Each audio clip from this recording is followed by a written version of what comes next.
Hello,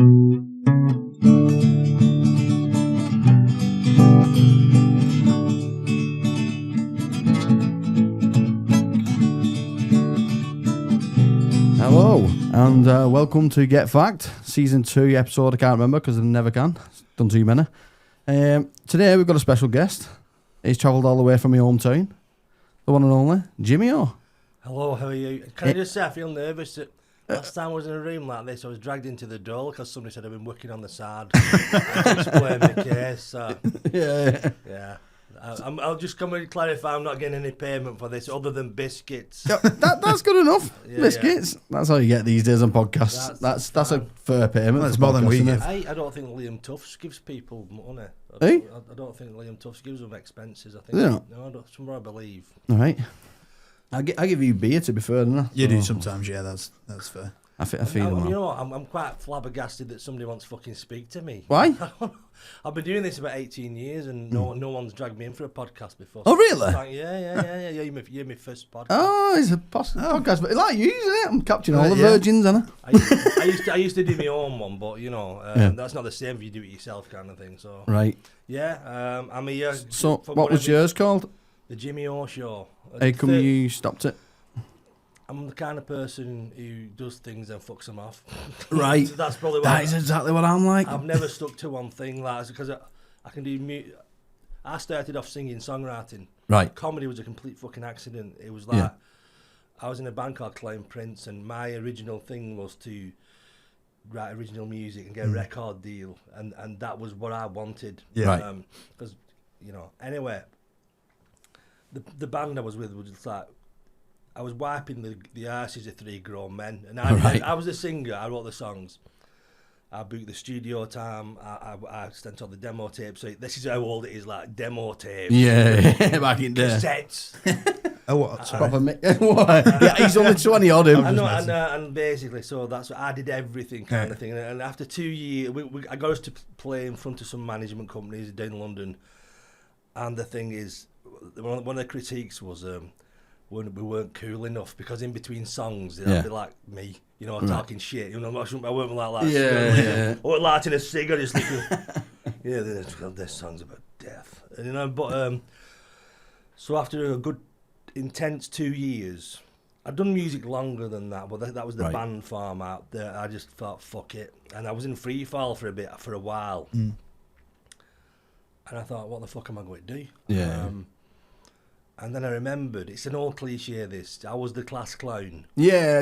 And people in places of employment said, you should be a comedian. Well, Wigan in the 80s, how the fuck do you be a comedian? Yeah. There's no comedy clubs, there was nothing kind of. And there still isn't now though, really, is there? There's not many stand-up gigs. There's Frog and Bucket, but even then, Frog and Bucket has a room once a month or something like that. So the Fat Bird, I think, or something like that in Wigan. They do it like once a month or something. Oh, right. So, I kind of... this is, again, back in the day. There was no... Facebook wasn't prevalent then. Yeah. I went on a message board forum. Right. How'd you be a comedian? Oh, did you? No, if I missed it, but yeah. Because I said, like, people... thought I was funny, and I had no intention of being a stand-up. Right. I just thought, fuck I'll do. Yeah. And I want to see how funny I am. And I just did it as like I won't say social experiment, but I just did it as kind of a test of me. And I went to these forums, and the basic message came back from various people that there's no easy way in. There's no there's no inroad into your first gig. Yeah. He said it's like a baptism of fire. Right. And that was what I remember. It's a baptism of fire, jump in the sea and drown. Yeah. Jamie Sutherland ran. He had the Globe Comedy Club in Wigan in Standish. Right. And he saw my comment and he said, "Come down." And then I went down to one of his comedy nights and he said to me, "Right, do you want 5 minutes next month?" And do you know them situations in your life where one half he says, "Yeah," and he says, "Fuck off." And I thought, I'll do it. And it set the precedent for now. I had a piece of paper with 5 jokes on. That was fucking.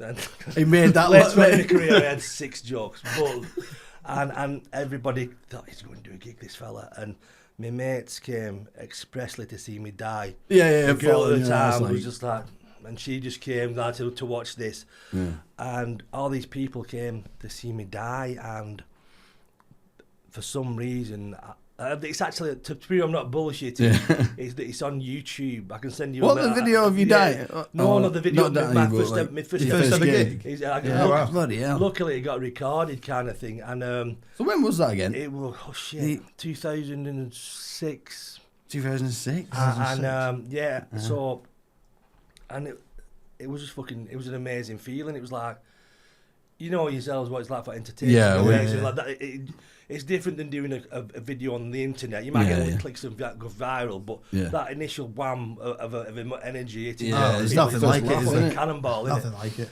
And I loved it. And but me being me, my world view of comedians was the 70s. Bernard Manning, and things like that. That's where I grew up watching. Yeah. And my act contained an asylum seeker joke, and it didn't take. Right, my second gig was the Comedy Store Gong Show with the Bloodbath. And Roger Monkhouse was comparing, and I done all right, and I didn't get one red card, and I did my asylum seeker joke, and he fucked me off, and so it worked long after. And I think. I thought I was fucking good, I thought it went to my head a bit. Right. Then Jamie Sutherland got me another show at the Brinsop Arms, which is now gone. It was on way to Bolton. Right. And I was there with my piece of paper, and I goes up and each joke just fucking evaporated into thin air. Oh yeah. I'm just stood there on stage like a prick. Yeah. I didn't have the intelligence to say, "I've been Jimmy O, good night." Yeah. I was stood there like a knobhead, and then I reverted to comedy. And this old fella goes, "We've paid £5 for this." And like I reverted to what you did in the Comedy Store, where you attack the audience, and I'm like going, Jack Sugden's off, and look at it. It was fucking car crash. They should have filmed that. Yeah. I made a complete cunt to myself. To be fair. Sutherland come up and dragged me off stage, and he pulled me to the main entrance. He goes, what are you doing? Yeah. And he goes, the venue owner's livid. He said, there's two things that can happen here. He says, go home now. He says, if you stay, I have to apologise on behalf of you and your act. Well, I stayed, didn't I? And the successive comedians ruined me. Everybody was laughing at me, and you know what? It fucked me head up for a few months. Psychologically, it can be quite harmful to you. Yeah, but it's learning as well, isn't it? You learn from it. It does kind sometimes. Well, yeah. But and then I was fucking, and then I got back on my arse a few months later at the Comedy Balloon. I did a little thing there, and he eventually got me kind of my confidence back. But like I said, I've been doing like material that was questionable then 14 years ago. I got a name for myself, and you know what I mean? So my own fault, but it's the way I played it, kind of thing. And it just went on from there, kind of thing. But I've always had like a ambivalent relationship with stand-up. Like sometimes you fucking hate it, sometimes you want to do it. I mean, I just done an open spot in London, and in front of two people. Two people. The audience basically was a Venezuelan girl and a Portuguese girl, I think it was, and three other comedians. Right. And you know that, you're thinking, fucking hell. You've been going 17 years. And because I've always been, in recent years, I was stop, start, and you know what I mean? So but it is what it is, There is a sweet spot in comedy though in stand-up, isn't there? It's like, if there's two people you think this is going to be shite, or if there's a thousand, you're like, oh god, it's a bit nervous. I don't know. I think it just more depends on how the audience actually interacts with all the comedians in general. If there's two people but they're fucking laughing all the way through, you're gonna still have a great gig. But if there's 40 people in the room and not one of them laughs at all, you're just gonna go, what the fuck are you here for? What's your sweet spot? Wait, I'd say about 50 is about right for me. I like a 50 room. I don't really have a sweet spot. I'll perform in front of one person or 100. I don't. Really? Yeah, I don't care about the amount of people. It's whether or not they enjoy it. It's for me. Yeah, I think comedy is an intimate thing. I don't think I don't understand how it can be played in arenas. I always thought it's like you need a small club room to read. I don't know. Yeah. That's my worldview of it. I couldn't imagine going to an arena to see a comedian. For me, that's just fucking weird. You know what I mean? You're not connecting with a comedian, are you? It's like a show, isn't it? I just don't understand it, but you know. I get what you mean. I don't think I could go and watch them. I mean, I'd love to perform in an arena, you know, like that kind of crowd. But I mean, that's a money maker, that, isn't it? I don't know if I could watch it and enjoy it the same I would as hot water or whatever. You know what I mean? I did Blackpool Winter Gardens, 300 people. That was the most I ever got to play in front of, like, you know. So that was enjoyable. I only did a little spotlight, but you know. Yeah. But yeah, nice. It's one of them things. So I'm in your hands in podcast world. Throw what you want at me. Right. So you've gone on to acting a bit as well, haven't you? Not just stand up. I've seen you in a couple of clips, and you got a movie coming up as well. Yeah. Well, but the thing is, 49 years old. I remember the setting. I had an existential before I turned 50. I had an existential. I can't even fucking say. I'm trying. You're from Wigan. It's understandable. I only learned this word earlier. On the way, have a crisis. An existential crisis. There we got there, and I thought, comedy weren't going nowhere. It became kind of Mickey Rourke in The fucking Wrestler, you know, fucking hideous rooms. Yeah. And I'm walking around this lake, Worthington Lake, and mate rang from America. He's a comedian in it. Will Devaki, he's a filmmaker over there. He goes, I've got your part in a film. Right. And, you know, people talk. Yeah, of course, yeah. And then, anyway, it turns out I spoke to the director, and he said, yeah, well, like you can play this part. There's a film called The Bludgeoning. Right. And I was like an old mechanic called George. Right. He gets murdered. But it wasn't filming the full film. It was a proof of concept, which means they film a chunk of the film. Yeah. You throw it around to investors, sell it. You've got this. Can you get the film? Yeah. But, you know, it's like I had to catch 2 planes to America on my own. And I'm like, fuck. You know what I mean? I've been Charlie on Buzz once. And my mate Colin was driving me to the airport, and he goes, this has got fuck up written all over it, you know? Yeah. I had to change at Frankfurt, and I didn't know it was so big of a fucking airport. Right. Eventually we get to America, in Boston, and they couldn't find any fucking ladders till I was off the plane steps, so I was on the plane for 40 minutes. And I didn't realise, I got to Homeland Security. Right, sir, where are you staying?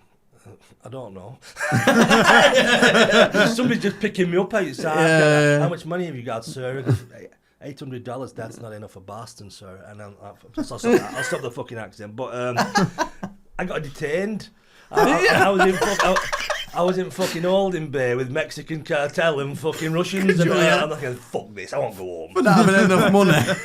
Anyway, I'm frantically texting the fucking director, please, before they took my phone off me, please, can you fucking help me? And he managed to sort it out, and then they led me off with this fucking typical American weird. He had a fucking flat top crew cut, and he said, that's your case, sir. And he said something weird. He goes like, we could have found more. No, actually, he didn't say it to me. I overheard him saying, we could have found more on him. It would have dug deeper.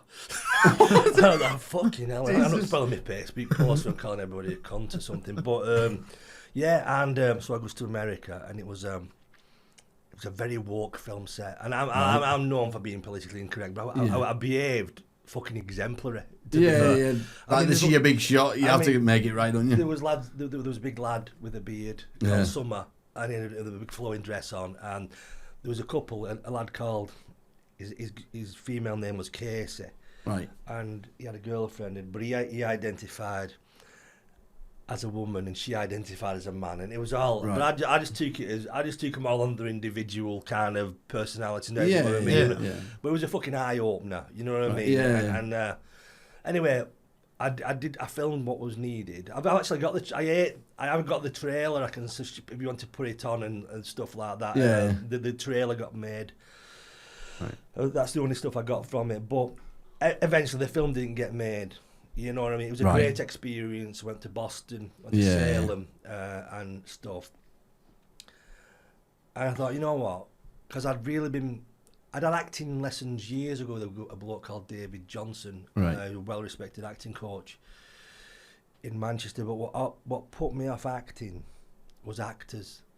They're fucking idiots. You know what I mean? And I just, you know, I'm from a council estate. You know what I mean? And not just that, I've lived a bit of a life, and I didn't kind of resonate with them, with the ones I've seen. They didn't, you know what I mean? it just wasn't for me.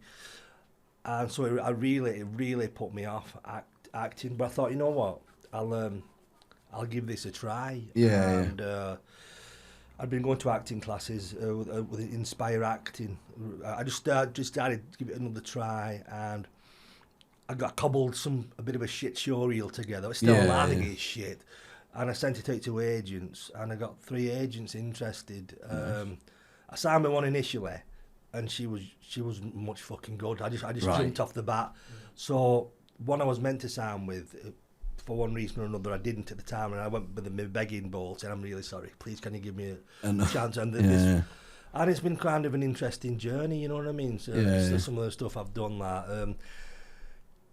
I do think acting's harder than stand-up. Oh, 100%. In the sense of, you know, you can be picked for a film, you can film the film, and you can get cut out of it. Oh, yeah, and it doesn't have impact, you don't it? Well, it hurts that. I've had that done. This is what happened to me, which made me nearly throw my fucking toys out with acting.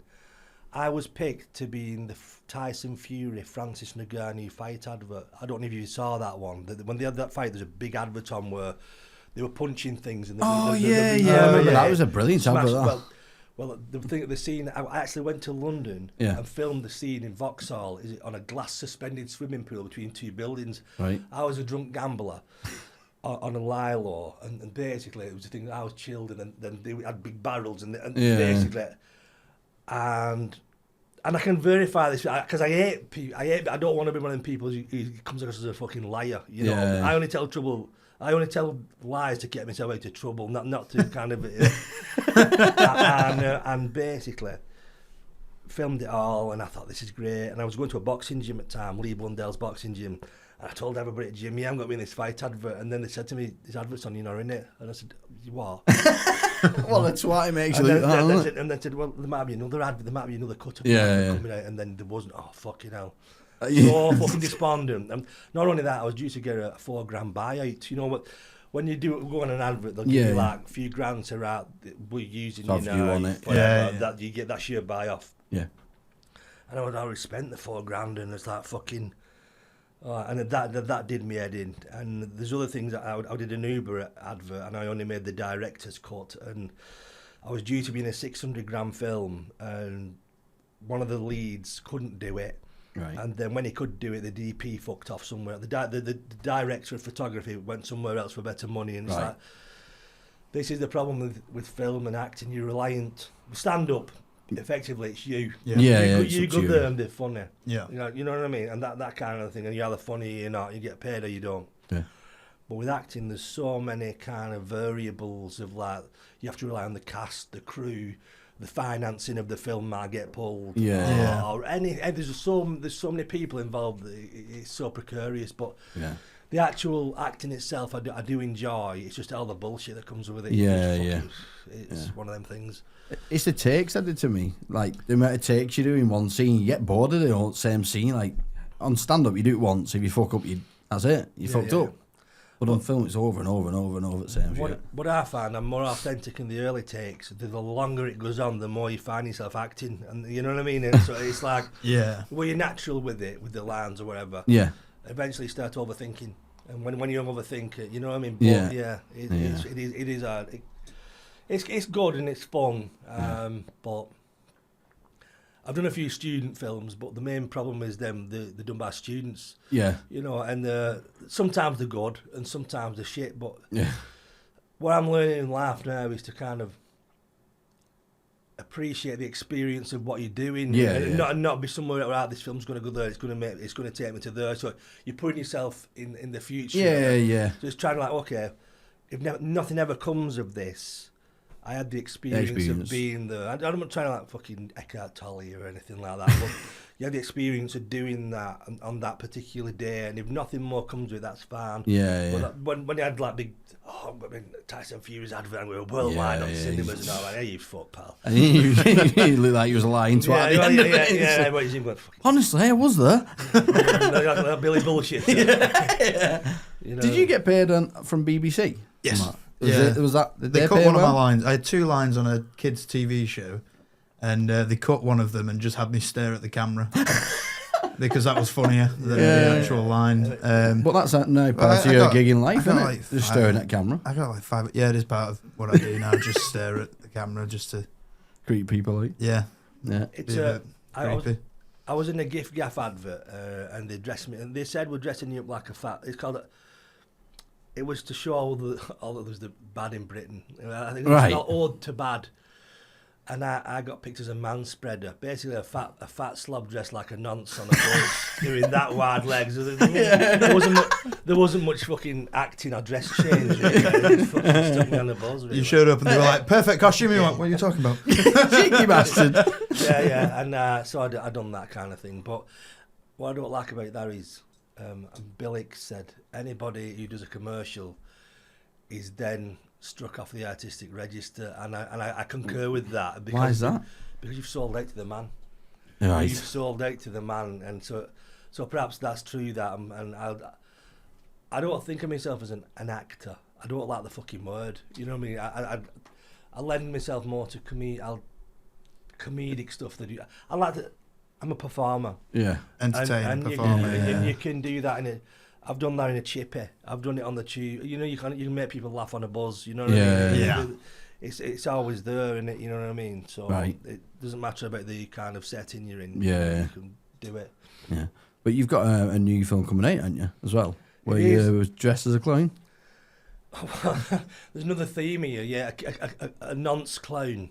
Oh, you're a nonce. Oh, you're a nonce clown. Well, he murders people and murders and he punches a young girl in the face in it. So that's the most enjoyable part of the enterprise. But Velton Lishke, who's on TikTok as the Angry Northerner, Velton J. Lishke comedy, is a filmmaker, and it was last year we went to Thirsk in Yorkshire and Harrogate, and we filmed. The premise of the film is he plays Malcolm, who's like a counsellor, a therapist. Yeah. And there's a group of monsters. There's Frankenstein. There's a killer clown. There's Pete Bennett from Big Brothers in it. He's like a vampire that drinks energy drinks. He doesn't drink blood. He drinks. Is that all he drinks? Yeah. Is that his gig? Fucking world. Basically, there's all these freaks. Yeah. And he's the therapist that looks after them and counsels them. Yeah. He takes them on a day out. And the day out goes to the day. Even the dog's fucking impressed here.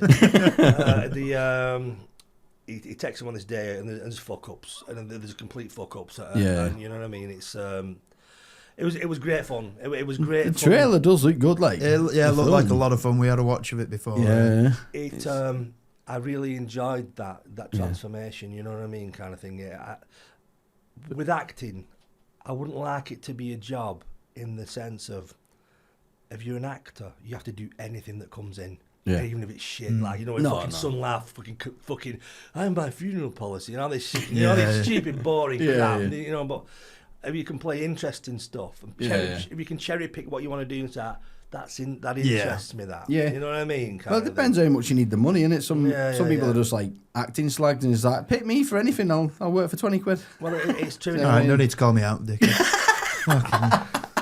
And I done a student film where I played a cafe owner who was also a loan shark, and there was one scene where I smothered this lad with a carrier bag, which was interesting, kind of thing. You know what I mean? I like doing weird. I'm a bit of a fucking weirdo, so I like that. I like that part of the. You know what I mean? I like the dark roles and the quirky roles and stuff like that. You know, so it should be fun. I'm looking forward to seeing it myself. Right. So when's that due to come out? Do you know? I think Rose West will be released before that. No, I'm joking, Belton. I'm joking. It's putting it in festivals now, so I should imagine at some point early next year it'll be on the streaming platforms and stuff like that, you know. But do you know Pete from Big Brother? Is he the one with Tourette's? Yeah, isn't it? He's a really nice lad. Is it? Yeah. He's supposed to be really nice. Yeah. He's very deep and creative. You know what I mean? But he's got many levels to him, But he's interesting. You know, it's very, very nice and gentle kind of thing as people go. You know, but yeah. He's also known for having a massive knob. There you go. Somebody has to. Yes. Man doesn't even fucking work anymore. I'm thinking of claiming Currer's allowance for it. So you're saying with comedy, you've done rooms of 300. What would you say, like, some of the best places you've performed, like, where you've enjoyed it most? Well, I won King Gong at the comedy store. Your Mackies is here. What about it? 1 minute. All right, yeah, well, hold McDonald's that is for here, a second. everybody. So in that, was you the only English person on set? Yeah. From Wigan as well. Yeah. Was there not a language barrier? I think it was the only Wigan in Boston. That Yeah. fucking year. Was there not a language barrier? I was about to say, yeah. Because they don't understand you. Well, the girl with the black curly hair who looked like a young version of Judge Judy, she was pretty fucking horrible to me. Right. And, she apparently she'd wrote some scripts. She'd done bits on Saturday Night Live, and everybody was like wanking off over her, going, "Oh." And like there was a bit I was doing with her. She said to the director, "Could I get a translator?" You know what I mean? And, Oh, really? Yeah. She's a bit of a dickhead, like. And there's one scene where you connect as actors. Yeah. She was and she stared at me. She was fucking glaring at me. I'm thinking, fucking steady on, love. You know, really like fucking. Like, she really wanted to own every scene. Yeah. And she was doing constant script rewrites and fucking hell, you know. Okay, you know, you're the best. As an actor, you're there to do your job, and Yeah. that's to perform the script that you've been provided. Obviously, you can improvise a little bit here and there and stuff, but you're not there to rewrite the entire thing. It's a collaboration. Yeah. It's not the fucking me show, is it? Yeah, exactly. Yeah. What is it they say? What's that quote? If you- There's a famous act. Sorry, there's a famous acting quote. Is let the other guy get the Oscar. You know what I mean? In the sense of you just listen and you take in what they're saying and you process it, and it's chemistry in it. Not just like I'm just gonna be quiet till it's my turn to speak, and it's such an ego-driven thing, isn't it? Well, when you think that you're bigger than the film itself, that's when you know it's going to be a bad film because no one's going to like you. You're not going to have that connection. It's my problem with actors is it's like, you know, it's for me, acting is so fucking simple. It's like you give a kid a dressing up box and you go, okay, be a cowboy, and the kid puts a cowboy hat on, some guns, runs round, woo, yeehaw, and all that. And then if you said to an adult actor, your average actor, right, you're going to be playing a bin man today. It's like, what is the truth of a bin man? I need to find the essence of a bin man. He empties a fucking bin. Yeah, You know what I mean? Why would Stanislavski do this? Yeah, you're looking too deep into the emptying it. a bin fucking Stanislavski approach. She's like, fuck off. I can't be honest with you. I can't do with these fucking people, mate. It's a pretentiousness. Is that the word? Yeah. Of them thinking that they're better than everybody. They've never lived in the real fucking world. Yeah. You know what I mean? There is an element to that, definitely, yeah. Half of them have never filled a universal credit fucking log in and stuff like that. They've never been to Lidl. Never fought with a tramp outside, you know, whatever. Yeah. So you said you like conspiracy theories. I fucking love them. So what's your go-to one? What's the one you're big on? So we've got like aliens, Bigfoot, all that shit. The Tartarian Empire. Oh, go on. I've not heard this one, I don't think. No. No? Right, I'll have to refresh myself with that. Tartarian Empire. A lot. There was a race called the Tartarians who've been airbrushed out of history.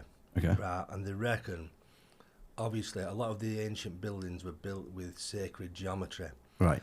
Now, a lot of the buildings of yesteryear sounds wank, but buildings of yore, whatever. Yeah.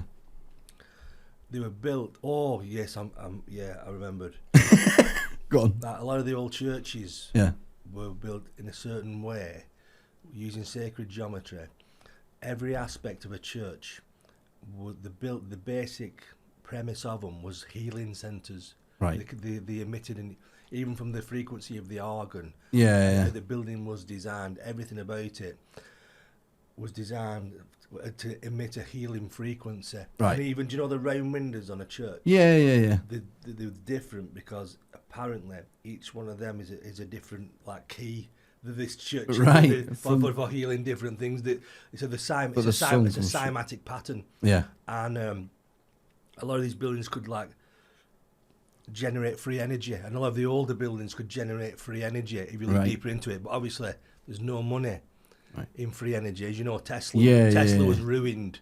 Tesla had all these patents. He's like the father of Wi-Fi. Tesla did so many things, and he he died poor. They kind of they broke him. Yeah. So the Tartarian thing is a lot of these ancient buildings were designed in a specific way to either emit a healing frequency or generate free energy kind of thing, and it just fascinates me. And that makes sense because they said that the pyramids are the same, don't they? Yeah. That pyramids are like basically an energy source. Have you heard that? Like I've heard the conspiracy theory of that. Yeah. Well, didn't they find some weird shit? Yeah, the them circles. They found something underneath them, but they can't go into it. But right. You know, it blows my mind, you know. And if you want to know what fucking conspiracy theory that makes me angry, Go on. right? There's always dickheads in there that ruin it for everybody, and like, this is the worst conspiracy theory I've ever heard. And I've heard this from a few sources, and you can Google this. Is that Princess Diana didn't die? She became David Furnish, Elton John's boyfriend. What? Marilyn Monroe became Andy Warhol, and there's all there's all this cloning and things. I'm sure they can clone people with the technology available, but some of it is just fucking ridiculous, you know. Became what? Elton John's. David Furnish. Oh. David. There's countless videos on it, and they're lying. And it's always some dickhead. They're lying to us. How'd you spell it out? David what? I think it's Oh. F-U. I'm dyslexic. I'm the wrong person. I'm from Wigan. So we are. All three of us. 3 Wiganers and a Wirralloys. Well, you know. Became David Furnish is factually incorrect. Go on, I want to see what David is that him? Yeah. So this is. How fucking bored must you be? You know what? There's a fella. Okay, now I want to put on ChatGPT David Furnish with a wig, just to see if it looks like Diana. Do you reckon it would? No. Okay. It looks nothing like Diana. No. Okay. Sorry, Princess Diana, if you're watching this from wherever you are. Yeah. Do you know what? There's a conspiracy theory. So am I allowed to name people on here, or would you rather I didn't name people? Oh, let's go. Name away. It's called Tez Truth Dog. Right. And he's on TikTok.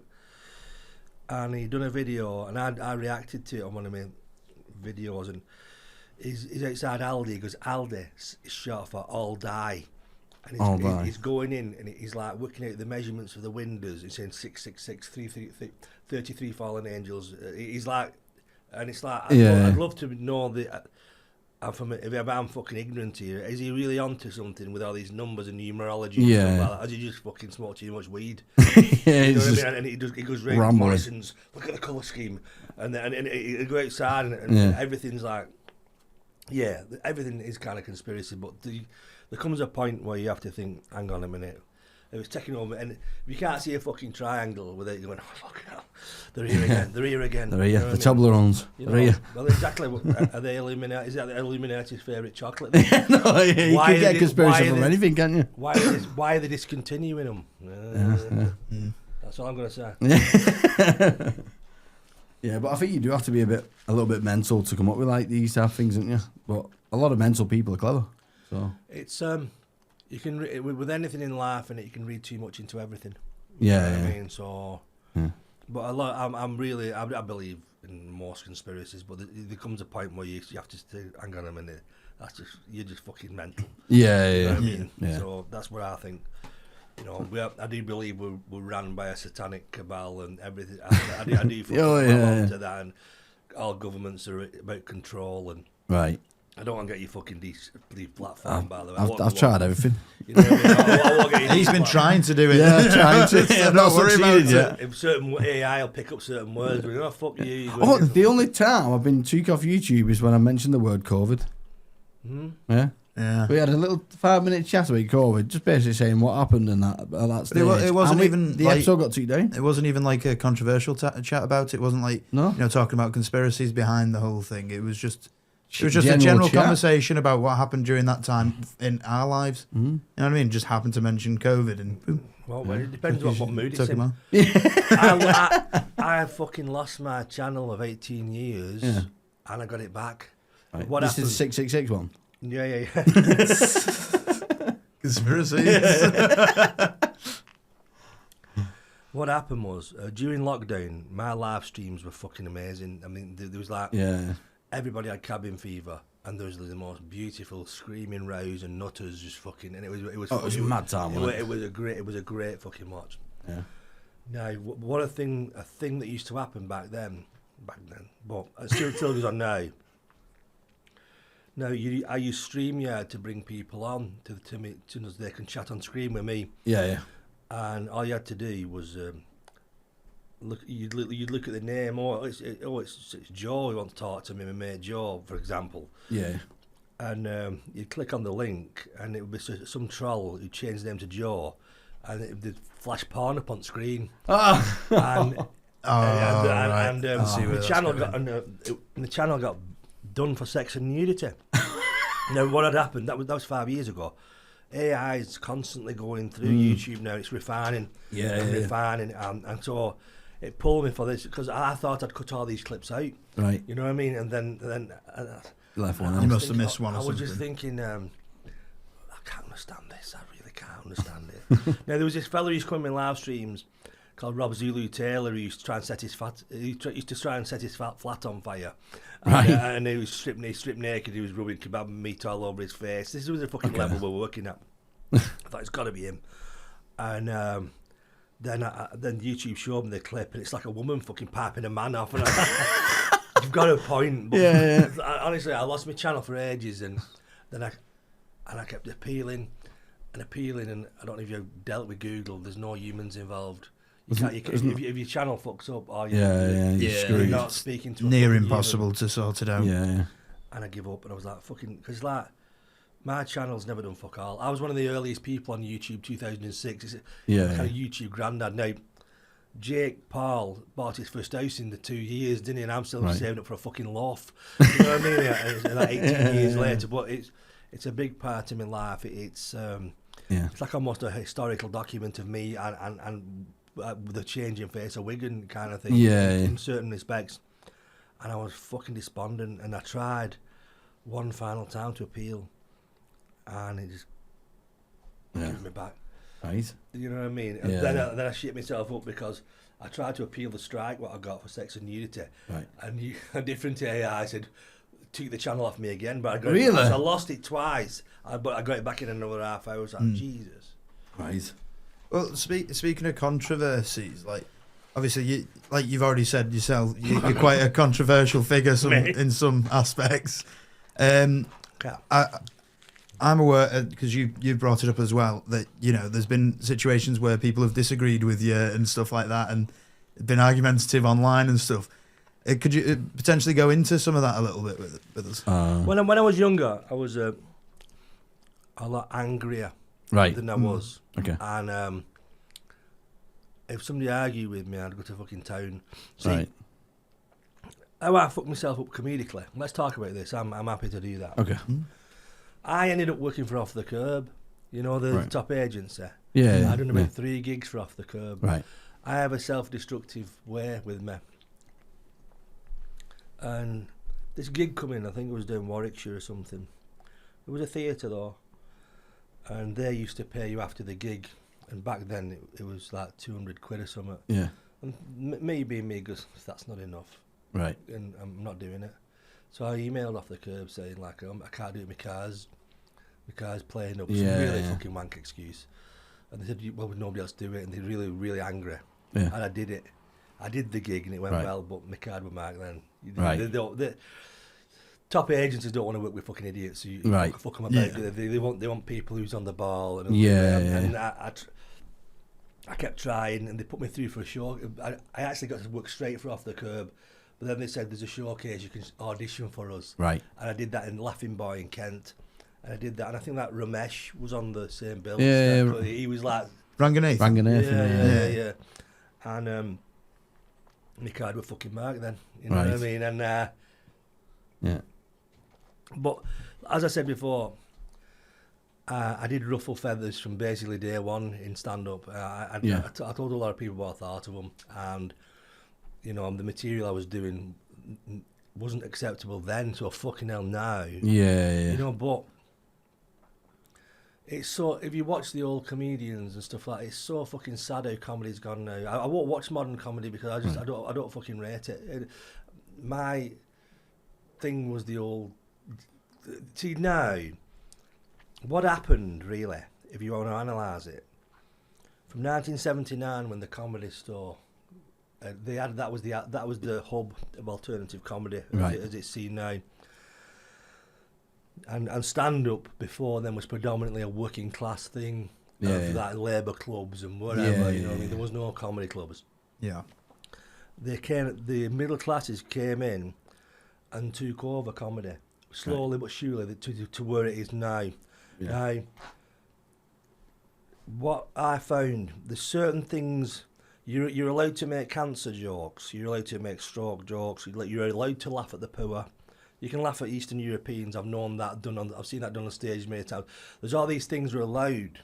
Right. But if you say anything racist, or kind of sexist, things like that, that it isn't allowed. But all these other things, you know what? Is it a level playing field? If you can't make these jokes, surely you shouldn't be laughing at cancer patients. Surely you shouldn't be laughing at the poor. Right. Surely you shouldn't be laughing at all these other things. But it's like it's not a level playing field. It's what they deem. Yeah. See, a joke's a fucking joke. It is. At the end of the day. Yeah. As long as you don't mean it and there's no like viciousness behind the joke, and obviously if there's not like a row of 10 cancer patients in front of you, do a cancer joke, then you're gonna. I know that's the best time to do a cancer joke. Let's be honest. But some will do that because they want to be edgy. Like I don't like Frankie Boyle, and I just think for my main objection with him. Have you seen Jerry Sadowitz? No. You never seen Jerry Sadowitz? No. Well, he's a more offensive version of it. He's the blueprint. Right. He's a Scottish Jewish comedian with long hair like Slash from Guns N' Roses, a top hat. Yeah. But you won't see him anyway. I don't think he's struggling to get gigs now. Right. If you want offensive, go there. But Frankie Boyle took that and took it just to the peripheries of where you can get away with it and get on television. But he got cancelled himself, didn't he, from television? I've never. He always reminded me of a smug office worker. You know what I mean, kind of thing. Who I never connected with him. I don't think he's got funny bones. Right. Some comedians have not got funny bones, have they? They're just. What's your take on Chubby Brown then? I think he's got like old school comedy. I've met him, and he's a nice fella, but I found I thought he was too crude, just for the sake of it, and. I know what you mean by that. When he does an old joke and all that. It clutters up. How he delivers it isn't clean. It's like clunky, and I rate him. You've got to respect anybody who's been. They're the real comedians because a comedy club comedian. You've basically been spoon fed. Yeah. You've got a nice, safe environment, usually with security on, and your audience is warmed up. Yeah. People paid money to see comedy. They want to fucking laugh. Yeah. You know what I mean? Yeah. But back in the day, you'd be in a club full of fucking angry miners who fucking hate their lives. And you're just a cunt who's getting bottles thrown at you and things like that. And I've been booed out of boxing rings. And, you know what I mean? But it's not the good gigs that make you. All they do is fluff up your ego. You're only going to learn when you're in the trenches. You're only going to learn when you're struggling. And then the old school comedians, it's like you might say, the old school boxers were better fighters than the modern ones. Right. You know what I mean? Or whatever. But I do feel all that training ground they went through made them pound for pound better fucking comedians than anything. I've heard many tales of top comedy club comedians who've gone into an arena like a sportsman's dinner and died on the fucking ass, or an arena that is alien to them, and because they're just comedy club comedians. You're not an all-rounder. You have to learn you have to change to your terrain.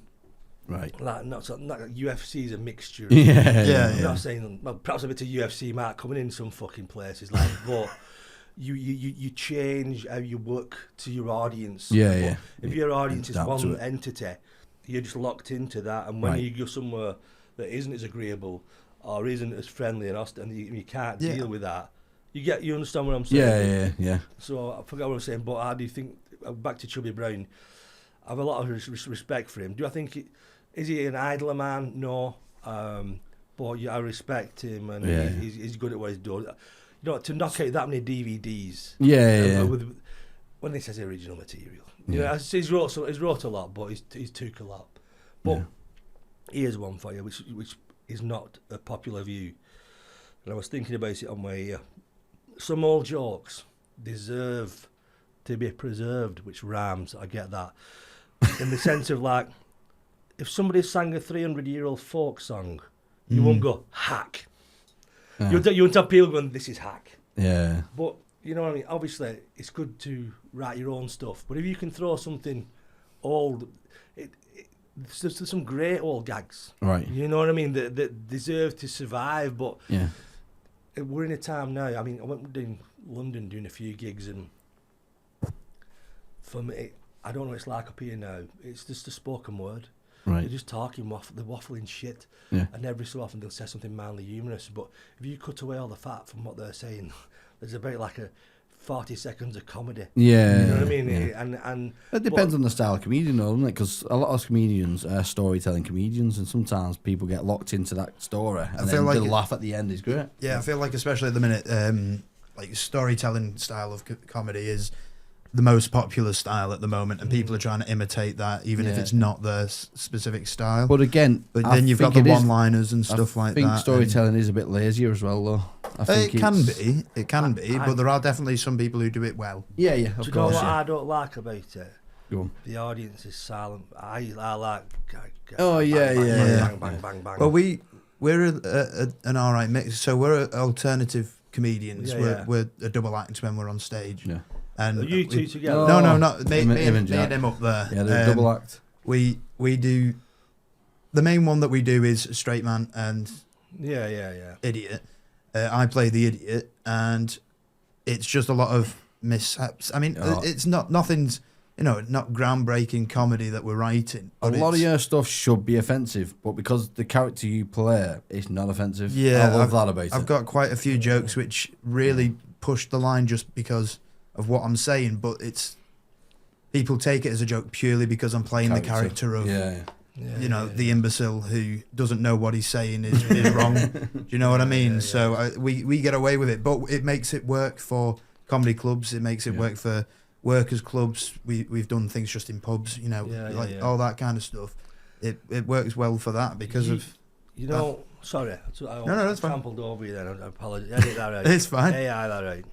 Can I suck this in a bit? I know that sounded fucking wrong. Go on, you can suck it now.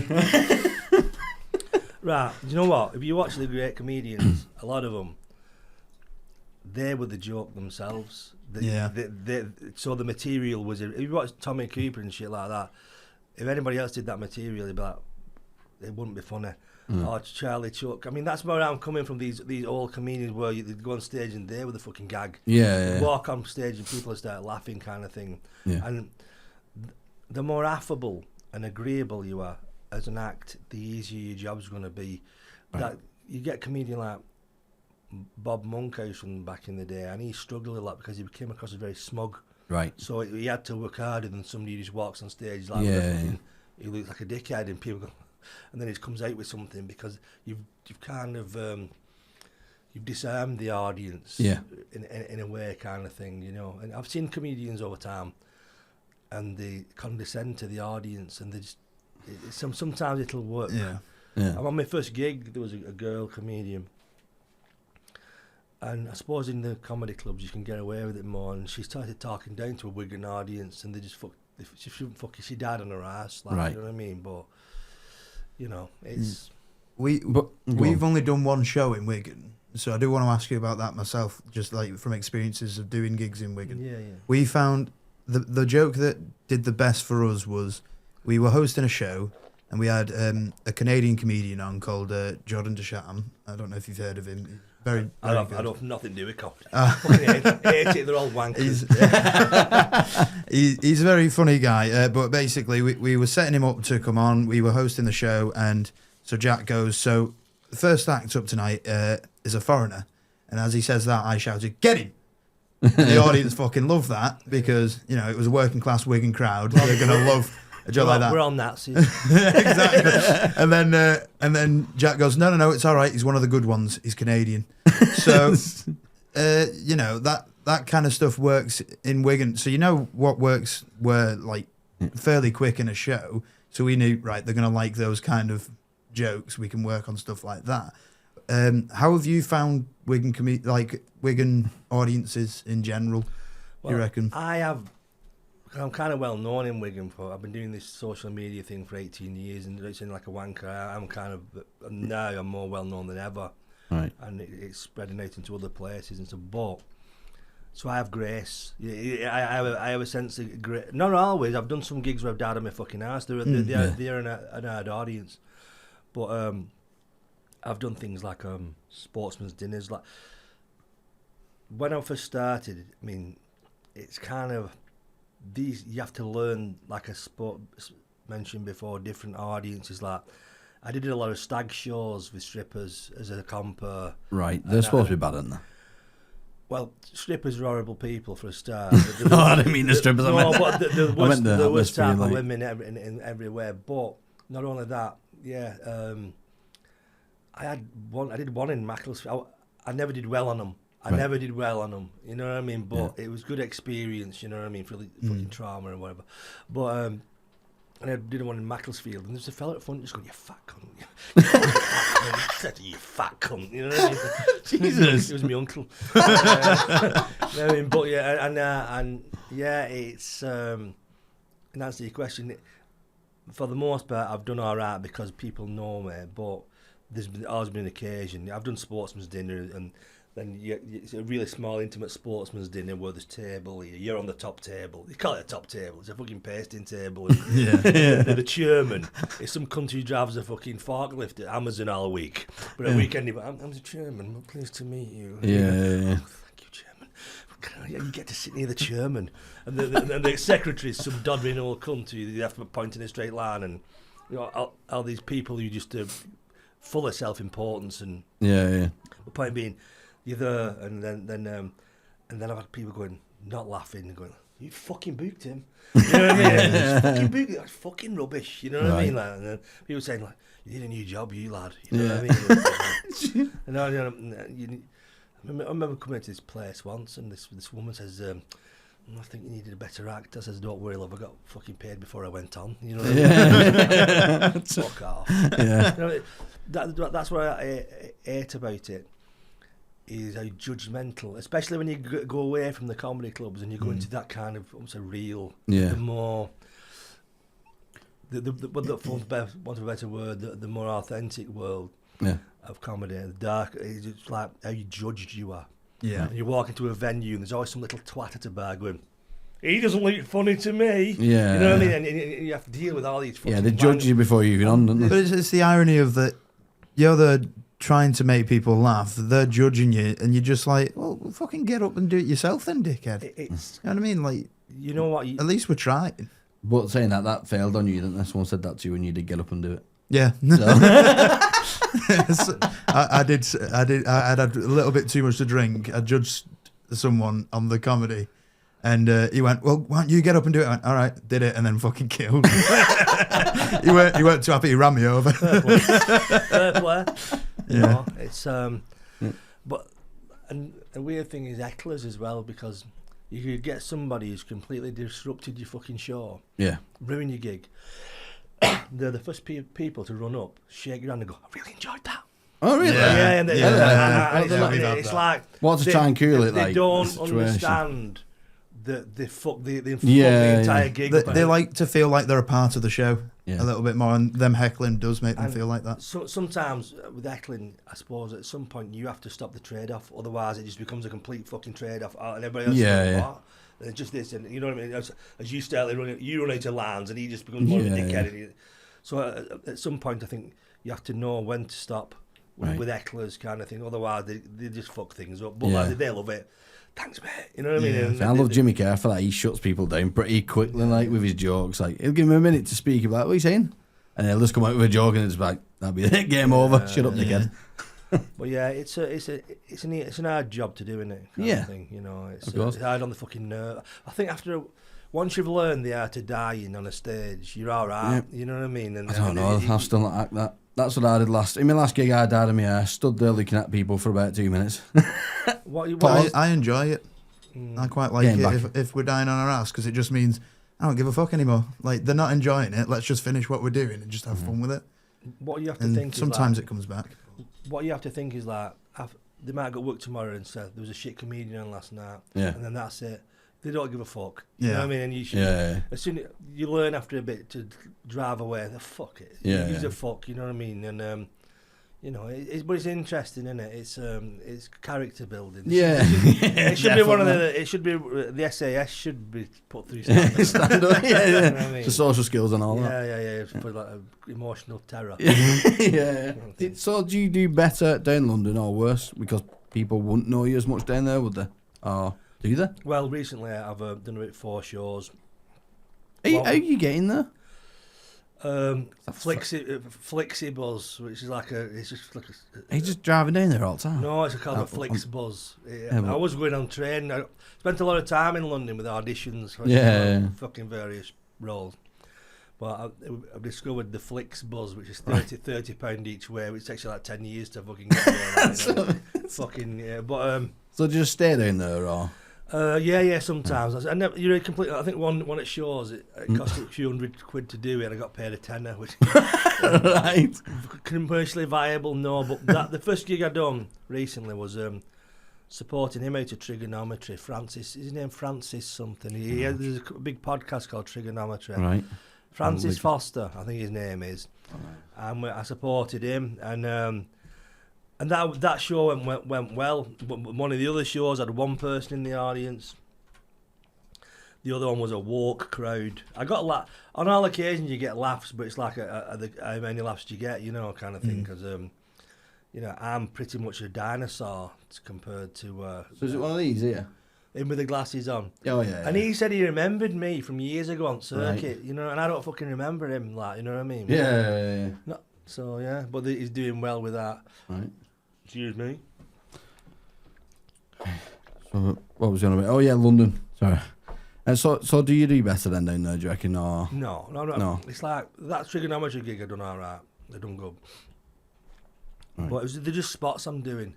I've basically gone all back. I'm basically doing fucking open spots again. Because to all intents and purposes, I am blacklisted. You know what I mean? It's even even Steve fucking Bennett said it on Chartle. What do you think made you blacklisted then? Well, like I said to you, when I started, I listened to a lot of feathers. I did material that was questionable. Yeah. You know what I mean? And what didn't help, I'll tell you. Right. Because I kind of fell out with the Frog and Bucket, and I was going to start my own gong. And you can find it on Chartle. Right.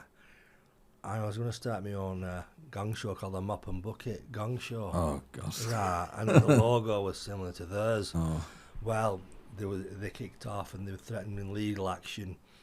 And, you know, and then they said, anybody who attends this gong shows, you fucked off. You're never coming back so here. We never. But when you're sticking it up to perceived powerful organisations, you're never going to kind of.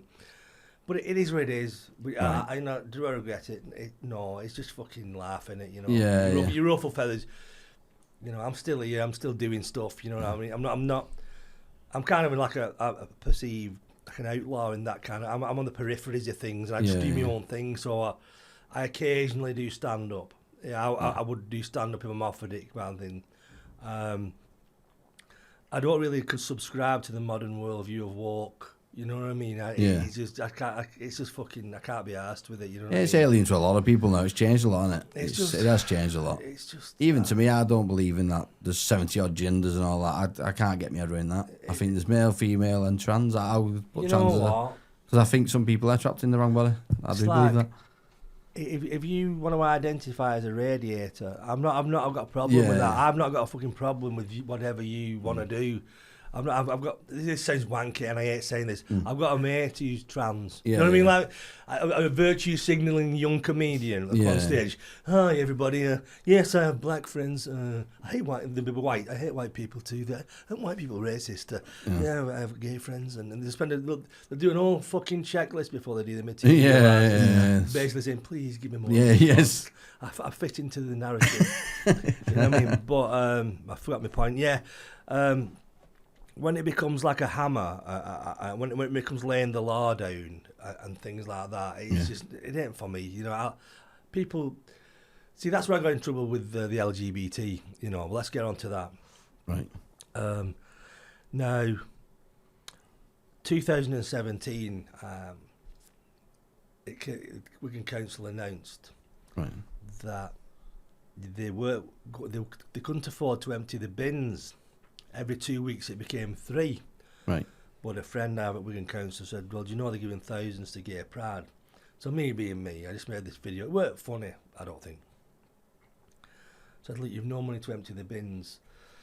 We've got money for Gay Pride. And I said, I've got a solution. I said, get the fucking gays to empty the bins. Right. Well.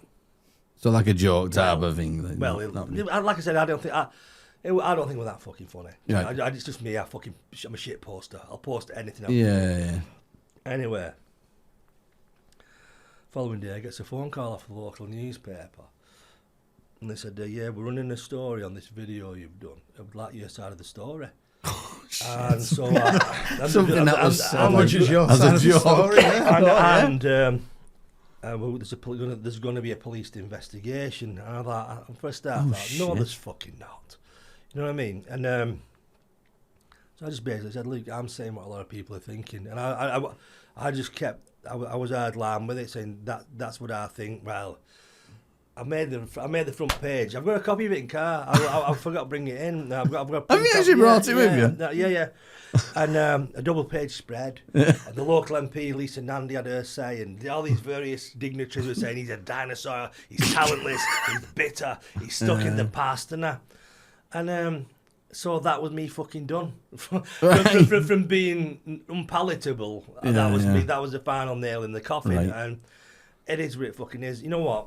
If you analyse what I said compared to what a Chubby Brown would say or somebody else would say on their shows, it's fuck all. Yeah. All that was happening there was I took the piss out of Wigan Council for years, jibing them. Yeah. And they saw that. And they saw it's their time that we'll have this fucker. Yeah. And so they went for me, but I kind of threw it back at them. You know what I mean? I got publicity out of it myself, and you know, and it pushed me a bit further into notoriety. You know what I mean? But you know, it is fucking. So do you reckon it's been a long enough gap now to just start building again? Or do you reckon it's been a while, hasn't it? Do you know what? There's a comedian, Chris McGlade. And I hope he doesn't mind me saying this. His ex-wife described me as the Robert Mugabe of comedy. Right. You know, that mad African dictator kind of thing. But, you know, people will have me, you know, but I'm not out for getting down on my knees. And I'm sorry. It was what it was. You know what I mean? It's I've no axe to grind with anybody. I'm just doing my own thing. So yeah. So are you still wanting to be a, host at a pub or something like that? I seen you post a while ago saying that get a club to take me on and that, and you know what? Do you want to be the MC or what? Do you know what? This is another controversial statement. What's not going to get me any favours, but most venues are run by dickheads. Right. You know, a lot of not all. Yeah. But a lot of venues are run by fucking idiots. Right. And that's why a lot of venues close, because the people in them think it's 1980 and they just have to open the door and people flood in, and it doesn't work like that anymore. You need entertainment. To keep a venue going, you have to work hard now, very hard. But it's not like it was. And if you're doing comedy, the venue has to work with you and promoting it. If they leave it all to you, you should do your part and you should promote it, but the venue should be telling everybody who comes into it. But I would do it. Yeah. I'm so fucked in the head in the sense of I'm going to stand up again, and I go, I can't be that. I change out. I flip between things, but I enjoy doing it. I enjoy. The only reason I started again was my friend Julius, who had a comedy club, called Lollipop's Comedy in Southwark in London, and I went down with my mates Tom and Kieran, and I just was going to watch. You know what I mean? And, they said, "Do you want to do 5 minutes?" And I like the fact that I'd not done it for ages. I thought, "Fuck it, I'll do this." Give it a go, like. And I did it, and I really enjoyed it, kind of thing. Yeah, but, you got the hook back. You know, it is weird. I don't know.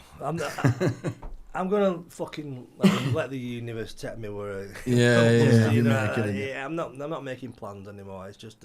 So I do have a question. It's just. So with some of these controversial comments, obviously you're a lot younger and stuff like that. Are there some? Do you reckon that you think I probably shouldn't have said that, or or do you think you probably still stand by a lot of them, or? There was another bit on the end of that comment about and I said get the gears to empty the bins. Then I said let them bend over for something useful for a change. No, I regret saying that because it's not funny. Yeah, right. It doesn't make kind of sense really. But I kind of what I did. You know what I mean? It's I don't really. Of its time though as well. Sometimes you know stuff what? Like that. 2017 was a weird year for me because my dad had just died of cancer. Right. And perhaps I was a bit more angrier than that. My relationship with my dad was weird anyway because we never really got on. We weren't close, but and I'm not making excuses. It was my dad's fault. Right. Let me just state that. It's just it was kind of a weird year for me, kind of thing. So perhaps I was, but it's just I've always been my own worst enemy. Yeah. I've always kind of in a lot of respects had no filter. Yeah. Or if I had a filter, there's a voice in your head saying you shouldn't really write that, and the other voice says "fuck it, do it." You know? I'm blaming voices now.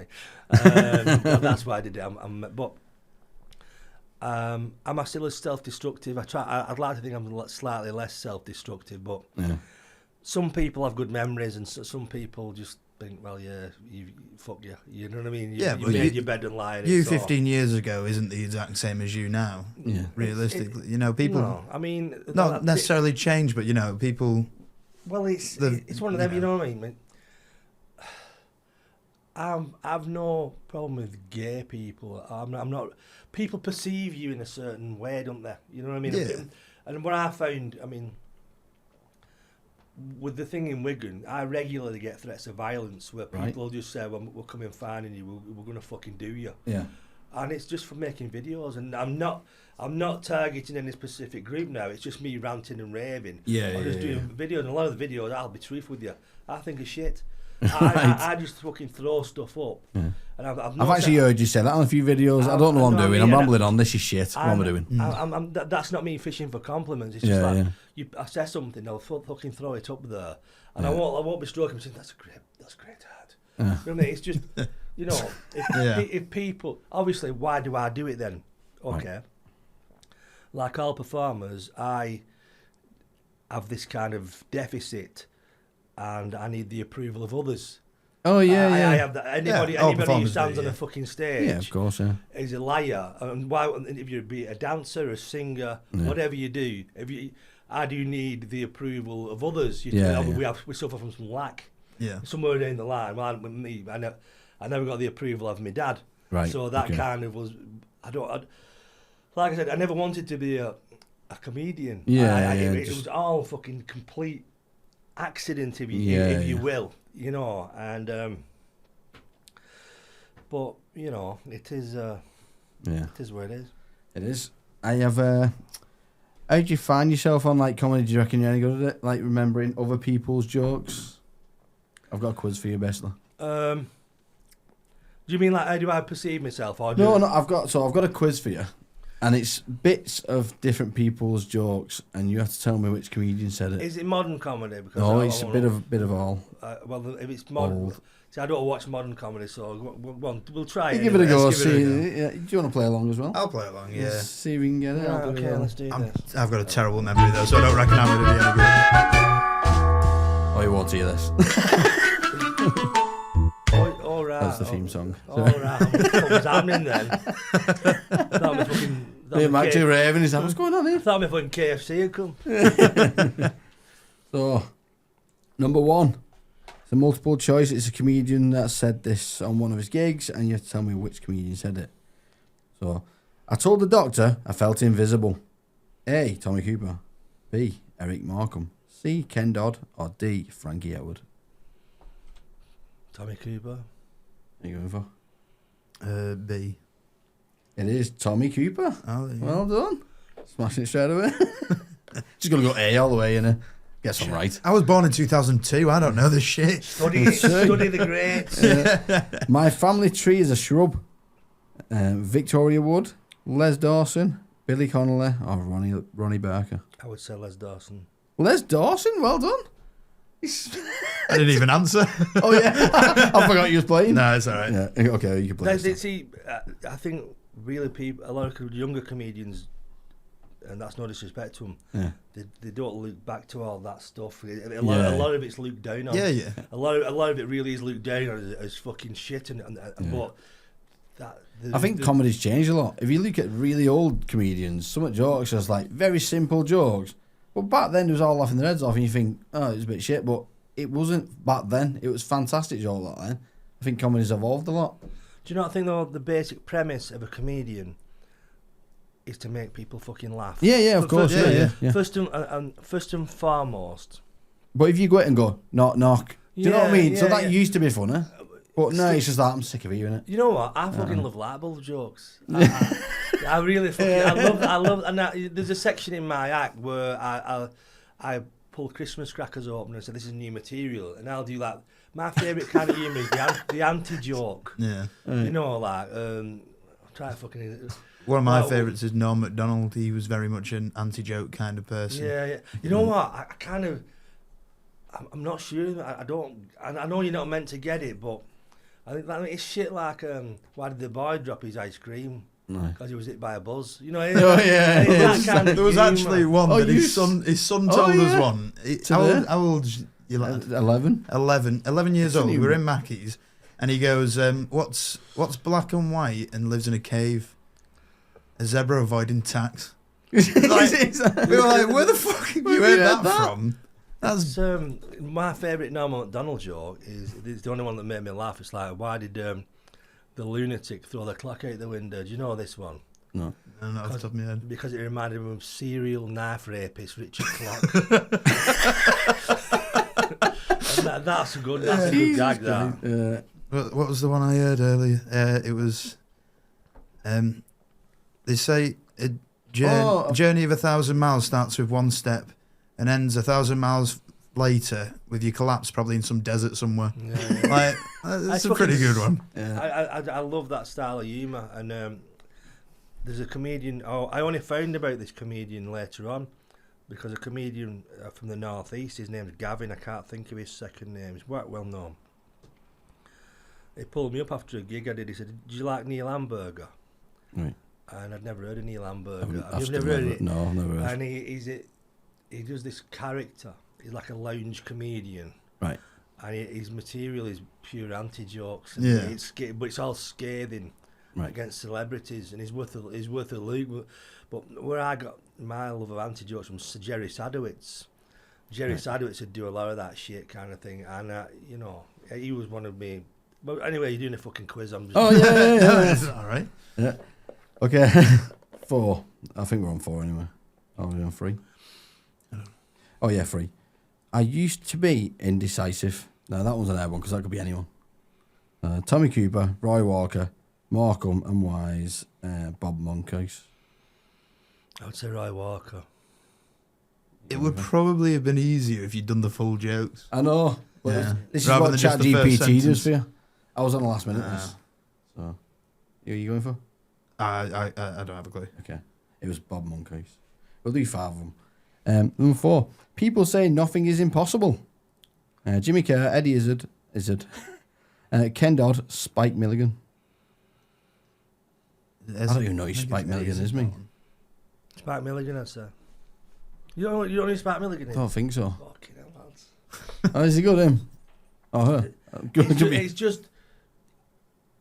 I would study all these fucking names, from the past, and it's like you learn so much from doing that. You know what I mean? It's Yeah, just yeah. Any field of endeavour, you know what I mean? You go back to look at the foundation of it. You know. Yeah. Have you heard of Rodney Dangerfield? Yeah. I've heard of him. So last one with these 5. I told the gym instructor I wanted to lose weight. Billy Connolly, Peter Kay, Michael McIntyre, Jasper Carrot. That's a Peter Kay. Billy Connolly. It was Michael McIntyre. I got a couple, of that, you know, but it's one of them, innit? It's well, I'm not going. I can talk all the fucking day if you want. Thank you for inviting me, and I'll just no worries. You know. So I've got you some biscuits. You've not had any, so I know.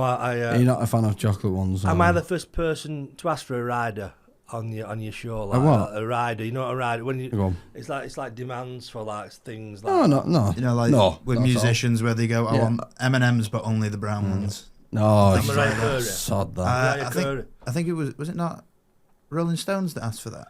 I thought it was Mariah Carey. She can only have a gold toilet or something like that. And she always said she wanted some puppies to play with. Is that what it demands?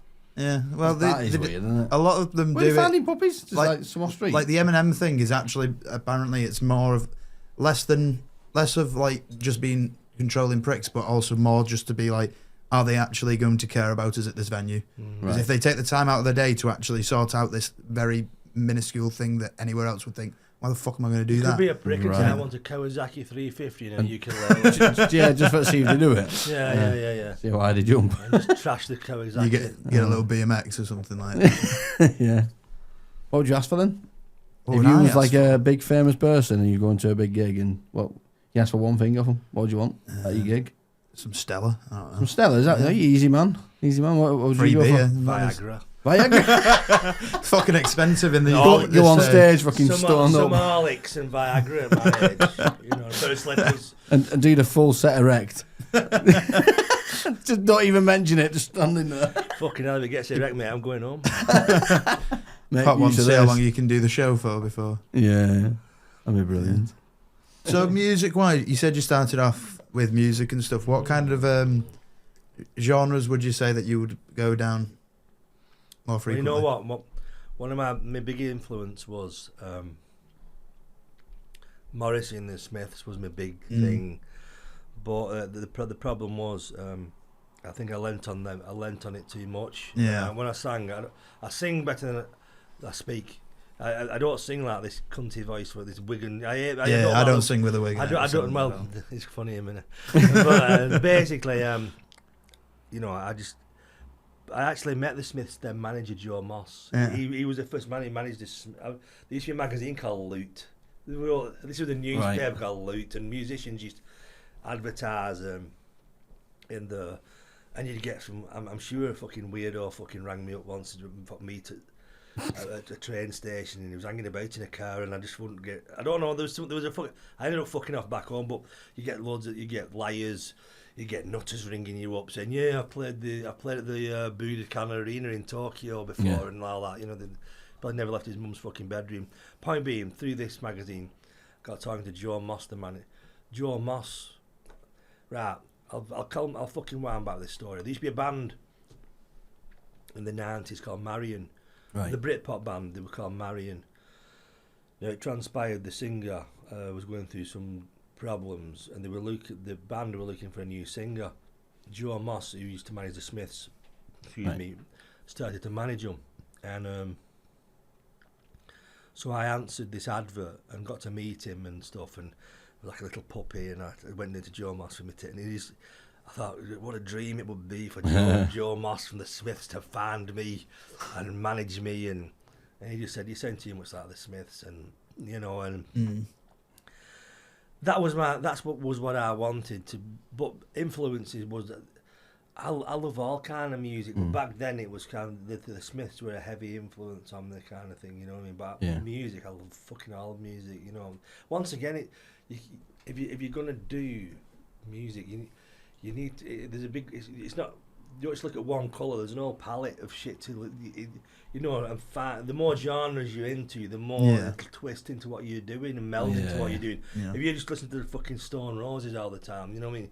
you're just gonna be the generic kind of Stone Roses type band. But music, I mean, I'm big on it. I love Iron Maiden. I love Dylan. Even like Lady Gaga. There's only two types of music, good and bad, and it's true that, you know what I mean? Completely. I can hear a pop song now and you might go like, but there's there's the odd decent pop song and you think that's fucking well done. That a lot of it's just shit, and but I love all music and just be. It's like anything, just be receptive to it all. Yeah, exactly. Yeah. So what do you think about AI music then? I have a problem with all this kind of shit because it's just so fucking lazy, isn't it? You know, it's a scary time, innit? Because this is a tool meant to enhance creativity. Well, it scares me. I mean, you mentioned ChatGPT. Yeah. And a lot of people are just throwing fucking their own minds off and just you're just throwing everything to ChatGPT. So creatively, I think we've been given this amazing tool, and I think we're in danger of abusing it. We don't know how to handle this tool yet. In all areas of life, AI can be a dangerous thing. For example, I lost my YouTube channel through AI. Shutting it down based on one thing. And it's not. I mean, loads of tales of people losing channels because some channels are completely innocent. They've done nothing wrong, but AI has deemed this is wrong, and you have to be very careful that you need to learn a craft. You need to learn a craft, whatever it is, from the ground up. And there's too many fucking shortcuts in this world now. Everybody wants it now. You know what I mean? But that's what they said, isn't it? They said kids don't know how to be bored these days. It's like they always need then straight away. If there's a gap, they're bored straight away. Within 2 minutes, they're bored. They need a video, or they need something to. And I'm guilty of that myself. I'm walking around the house with an headphone and watching YouTube. I'm fucking addicted to that. Yeah. It's never in my fucking hand, and it's a big problem because that time could be used creatively. I always feel the same way. That's as well. One of the things I like about podcasts is you put your phone down, and you leave it in your pocket, and you're chatting with people. You know what I mean? It's one of those things that you don't get as much anymore. I've not had a conversation like this for fucking years. I mean, I've never spoke to anybody for fucking years about and you see, another problem you have with not necessarily AI, but with social media now is, and I know a lot of people don't like him, but he spelled it out. Andrew Tate, and he said this, and. Now we live in an age now where you don't necessarily have to be talented. If you're a master of drawing attention to yourself, you can amass so many fucking followers by being a complete prick. You could put a nappy on and go down the street on a fucking skateboard and get 7 million views and 2 million, and you could be a lad who spent 6 months writing an album, recording it in your bedroom of brilliant fucking songs, and no one gives a fuck. People just want. People online just want predominantly sensationalism, people fighting, people calling each other out dangerous things, and just knobheads. And you look on that TikTok, there's women rubbing cake all over the road. There's a bloke punching a fucking lettuce. It is weird, and it's like, and so we're actually in danger now of talent just being pissed away, and like kids coming up and go, I don't play guitar. Why do I need to learn how to play guitar? I can go on AI and press a fucking button. There's a lot of faceless TikTok. They actually advertise faceless TikToks now, where the AI will make these random videos out of these cartoons and upload it itself. So all you need to do is pay 20 quid, and next minute you're thousands and thousands of followers. It's bollocks. It's like, that is no talent at all, and it's annoying. But do you not think most AI artwork is shit? I don't know. That's AI is pretty fun. Yeah, that's pretty good. That one, but a lot of them were really shit. A lot of the posters. That one was a surprise. We were like, okay, that's really good. We like that. They have a certain look about them, don't they? Oh yeah, 100%. Even with that one, it's got that certain AI look. I actually thought it was a real film. Zombie popes we're looking at. See, if anyone's listening, they want to help us make it. I'm fucking down. Did AI come up with your tagline? Yes, they did actually. Yeah, Faithful. Zombie Pope was the name and the idea I've had since I was in college, and then I just brought it up on the pod once, and we were like, let's see if we can make a poster. Why do you make it?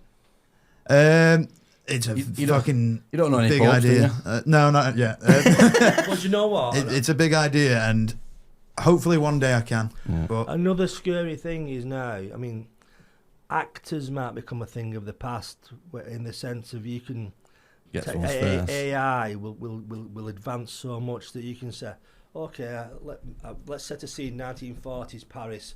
There's a woman, a blonde, a gentleman, and you put in exactly. yeah, And then the car comes past, and then an AI will write a fucking film for you, these people. Why would you need to fuck about with a lot of actors? You're like, what's the truth of being in Paris? well, look, Coca-Cola's just released the Christmas Christmas advert, AI. and it's all AI, 100% AI. Well, we should have knew this was coming when Bruce Willis sold his face when he was going to lose his voice. He sold his face to Russia, didn't he? So they all can make films with his face. Yeah, a lot of not actors are paying. now selling the likeness so that Yeah. franchises can still be. My agent Going said on. this says wanky. He's put a clause in the contracts now that the images of his clients can't be used for AI. Yeah, that's what you need Yeah. these days, wouldn't you? But Yeah. saying that, they'll just get your face and enhance it and make a new version Well, of you you. want my fucking face? I'm not going to sell. I'm not going to sell many fucking Ferrero Rocher. I'm not fucking out. But basically, that it's just. It's a strange time now, and we have to learn to adjust to it. And We do. and It's not going away, is it? It's a good AI will be a good servant, but a bad master. I mean, Arnold Schwarzenegger told us in 1984 what's fucking coming. The Terminators. There's actually a thing called Skynet, isn't there? Yeah, there is. There's actually a fucking thing There's a called company. Skynet. There's a company called Skynet. Oh. So you know what I mean? What's coming? You know what I Yeah. mean? He's going to be the new John Connor. Well, I'm up for the task. But yeah, it's strange days, my It friend. is. Yeah. It's very strange days. Just quickly back onto the music thing again. Have you ever incorporated it into your stand-up? I have a song called "Oh Jane," which is a comedy song.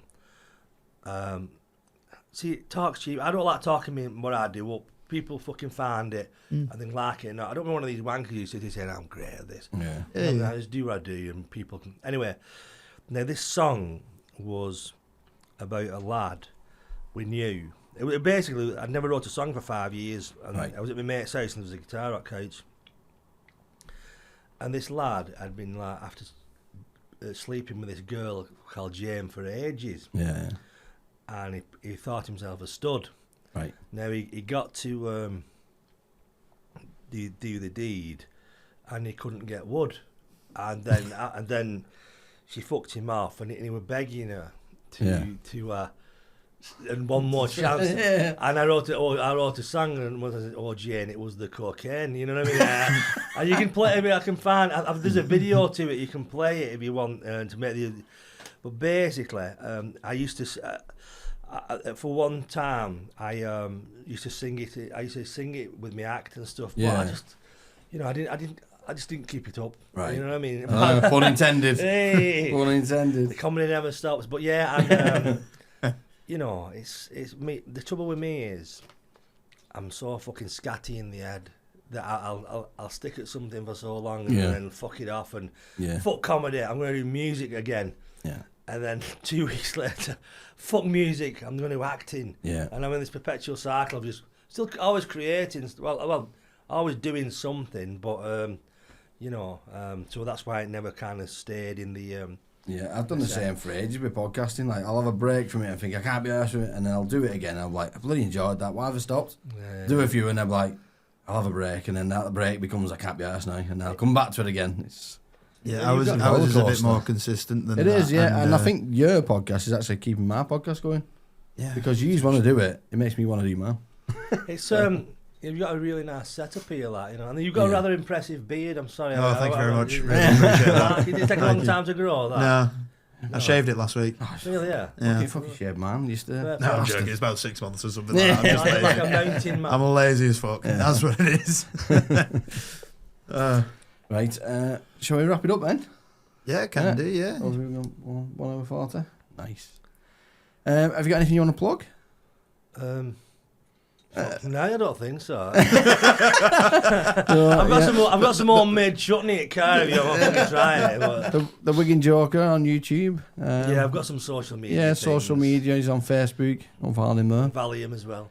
Please, somebody bloody subscribe on YouTube to get 667. Yeah, 100 people we need. It's a conspiracy. Yeah, you can't be stuck on If that. it goes up, you've got to proper grind to get it to 666. Like that 100,000. Well, Jesus Christ. But anyway, thank you for having me in your crazy world and your lovely white room. Yeah, it's very bright. And if you want to get in contact with us, it's contact@getfat.co. You throw us an email, throw us a video or a picture. I'm open to anything. I've heard. Yeah, that's everything. See you later. Something like that. Thank you. Good night.